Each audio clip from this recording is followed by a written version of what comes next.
Yang pertama, mereka kesulitan untuk sosial komunikasi, memulai inisiatif interaksi duluan. Misalnya kalau kita kan interaksi duluan gitu ya, kita bisa ajak, misalnya kita bisa kasih gestur tubuh, kita bisa bantu misalnya mereka untuk kasih kontak mata gitu ya. Itu untuk memulai inisiatif interaksi duluan mereka kesulitan. Tadi karena spektrum ranging ya Mbak, dari dia mild, istilahnya kalau spektrum tuh saya bilang dari warnanya tingkat keparahannya pink muda sampai merah tua. Jadi sangat bervariasi. Perilaku nonverbal komunikasinya tuh mereka belum terampil. Perilaku nonverbal kan kayak gini ya Mbak, ada gestur tangan gitu ya, gerakan tubuh, kontak mata bisa, tapi minim. Ada kontak mata tapi dia kelihatan nggak nyaman misalnya, sampai benar-benar tidak ada kontak mata. Bisa gitu. nunjuk, Jadi, tapi cara nunjuknya aneh, sampai dia tidak menunjuk sama sekali misalnya. Ya, jadi jangan dibalik, anak yang nggak kontak mata berarti ASD nih, autisme nih, gitu. Nggak bisa dibalik gitu. Nah, yang ketiga dari perilaku sosial komunikasi adalah kalau kita tuh kan mempertahankan nih, kayak saya sama Mbak, kita mempertahankan komunikasinya bisa berjalan gimana ya? Kita ngajak lagi, kita tetap merespon komunikasi dari Mbak. Jadi ada tektok gitu ya. Nah, itu yang buat anak dengan autisme susah. Itu juga ranging dari sangat susah sampai nggak mulai boro-boro mulai interaksi, mulai aja dia susah. Sampai dia mulai, tapi untuk melanjutkan susah, aneh gitu cara ngomongnya.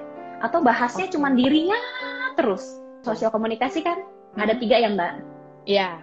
Tapi kalau dari perilaku ada 4, tapi minimum 2 sudah bisa kita berikan diagnosa. 4 itu yang pertama adalah ada perilaku repetitif. Misalnya perilaku yang diulang-ulang tanpa makna. Bisa dalam bentuk perilaku dan bisa dalam bentuk kata-kata. Misalnya ngomongnya diulang-ulang, nyanyinya diulang-ulang, tanpa makna. Kalau perilaku misalnya ada yang suka gerakin tangan begini, ada yang suka misalnya gerakin mainan yang berulang-berulang misalnya. Kedua serunya adalah minatnya mereka tuh kadang terfiksasi atau kita bilang sangat terfokus sama itu aja. Misalnya kayak tadi Mbak bilang sukanya roda aja, mainan lain nggak tertarik. Sedangkan di usia anak-anak mereka biasanya tertarik sama banyak hal. Atau misalnya sukanya alfabet aja, sukanya angka aja. Ketiga tuh mereka ingin selalu sama, kita bilang sameness gitu. Misalnya ritual makan, maunya makannya makanan yang sama. Maunya ritual kalau sebelum tidur harus misalnya sholat dulu atau harus misalnya ganti baju dulu. Kalau perubahan ritual terjadi, aktivitas sehari-hari terjadi, mereka bisa langsung tantrum atau frustrasi, ngamuk. Yang keempat adalah perilaku sensori. Jadi sensori itu ada banyak, nanti ini mungkin perlu waktu untuk jelasin, tapi intinya mereka sangat sensitif atau tidak sensitif dengan panca inderanya. Misalnya terlalu geli sama indera perabanya kalau nginjek pasir atau rumput. Kenapa saya juga sangat hati-hati menjelaskannya, agak susah jelasin jargon-jargonnya dalam psikologi kan bahasanya suka tinggi, terus saya biasanya pakai kiasan-kiasan tadi kayak tadi dari warna. Karena kita juga sangat harus hati-hati untuk melabel. Dengar suara mendadak atau blender atau kipas angin aja dia bisa nggak nyaman. Itu yang terlalu sensitif. Sensitif, misalnya kayak dia jatuh, dia nggak aware, gerak gitu. Terus nggak aware akan apa yang terjadi di tubuhnya.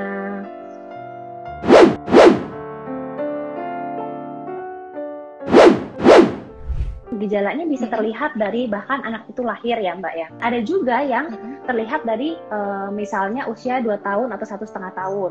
Misalnya ada juga yang grafiknya dia oke nih perkembangannya, tiba-tiba semua kemampuannya menghilang di 1,5 tahun, 2 tahun. Ada yang seperti itu. Lebih banyak terlihat kalau di setting sosial. Misalnya dia harus ketemu temennya, dia ke sekolah, dia harus duduk di kelas, dia melakukan aktivitas dengan situasi sosial. Teman-teman.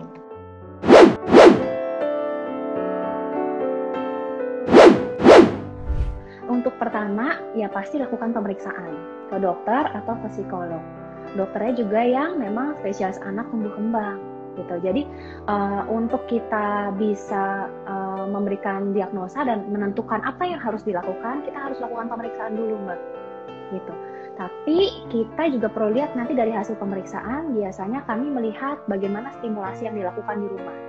Jadi ada anak-anak yang menunjukkan gejala itu, tapi dia bukan autisme, tapi dia ada masalah kurang stimulasi.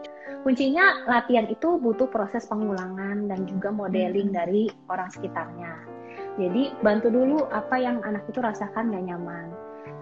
Kasih pengulangan beberapa kali, kesempatan untuk dia berinteraksi sama teman sebayanya, sama orang lain. Jangan disimpan terus di rumah.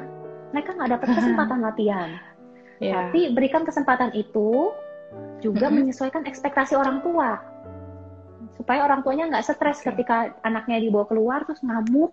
Misalnya nggak mau jawab ketika ditanya, nggak kasih kontak mata, nggak salim misalnya, nggak nyapa, jangan buru-buru langsung ditegur atau diminta untuk melakukan yang apa yang orang tua ekspektasikan. Pahamin dulu dari sudut pandangnya anak, apa sih sebenarnya yang dia rasakan.